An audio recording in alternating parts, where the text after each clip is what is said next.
മനസ്സിൽ നിന്ന് മാഞ്ഞു പോകാത്ത ഒരു സിനിമയായി കഴിഞ്ഞു തലവര. സംവിധായകൻ അഖിൽ അനിൽകുമാർ കൊണ്ടുവന്ന ഒരു മാജിക്, അതാണ് തലവര. തുടക്കം മുതൽ അവസാനം വരെ നമ്മളെ ഇരുത്തിപ്പിച്ച് കളയും ഈ സിനിമ. Absolutely brilliant. അർജുൻ ചേട്ടാ, വാട്ട് എ പെർഫോമർ.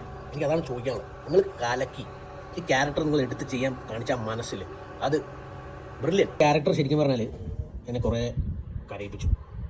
ഡീപ്പിലി ഭയങ്കര ഇമോഷണലായി. യുവതലമുറ അല്ലെങ്കിൽ യൂത്ത് ജനറേഷൻ കാണേണ്ട ഒരു സിനിമയാണ് തലവര. നായികയായിട്ട് അഭിനയിച്ച രേവതി ബ്രില്യൻ്റ് കേട്ടോ.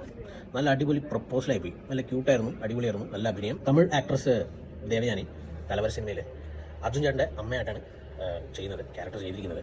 നല്ല രസമായിട്ടുള്ള എന്താ പറയുക, ബോൾഡ് ആയിട്ടുള്ളൊരു ക്യാരക്ടറാണ്. ഈ കുറേ ആട്ടും തുപ്പും, അതേപോലെ കുറേമാർ പറയുന്നത് ഈ പുച്ഛിച്ച് കൂടെയുള്ളമാർ തന്നെ ഏടാ നിന്നെ കൊണ്ട് പറ്റുമോ എന്നൊക്കെ ചോദിക്കുന്ന കുറേ പേരുണ്ട് ഇപ്പോഴും. അപ്പോൾ അവരൊക്കെ ഈ സിനിമയിൽ നിന്ന് കാണുക. ബിക്കോസ് നമ്മളൊരു സ്ഥലത്ത്, നമ്മളൊരു സേഫ് ആയിട്ടുള്ള സ്ഥലത്ത് എത്തിക്കഴിഞ്ഞാൽ ഇപ്പോൾ ഈ പറഞ്ഞവന്മാരൊക്കെ നമ്മുടെ കൂടെ ഉണ്ടാവും. അവസാനം ഒന്ന് വരും. ഇതിൽ ചേട്ടാ, thank you for the wonderful cinema. അതുപോലെ മ്യൂസിക്സ് ഒക്കെ അടിപൊളിയായിരുന്നു കേട്ടോ. ഇത് ഓരോ സീനും പ്ലേസ്മെൻറ്റ് ചെയ്തിരിക്കുന്ന ബീജിയംസ് ഒക്കെ നല്ല എന്താ പറയുക, ശരിക്കും ടച്ചാവുന്ന ബീജിയംസ്. ആക്ടർ ശരത്, അദ്ദേഹം ഒരു അൺഎക്സ്പെക്റ്റഡ് ക്യാരക്ടറായി പോയി. നിങ്ങൾ സിനിമ കാണുമ്പോൾ മനസ്സിലാവും. ചേട്ടൻ്റെ ഗ്യാങ് നല്ലൊരു ഗ്യാങ്ങാണ്. ഒരു 4 പേരുണ്ട്, 5 പേരുണ്ട്. അഞ്ചാമത്തെ ആളാണ് ഈ ശരത്ത്. അപ്പോൾ നിങ്ങൾ സിനിമ കാണുമ്പോൾ മനസ്സിലാവും. ചേട്ടാ അടിപൊളിയായിരുന്നു കേട്ടോ. സിനിമ കാണാത്തവർ പ്രൈം വീഡിയോയിൽ റിലീസായിട്ടുണ്ട്. മസ്റ്റ് വാച്ചാണ്. എല്ലാവരും പോയി കാണുക, അഭിപ്രായം പറയുക, സപ്പോർട്ട് ചെയ്യുക. Thank you.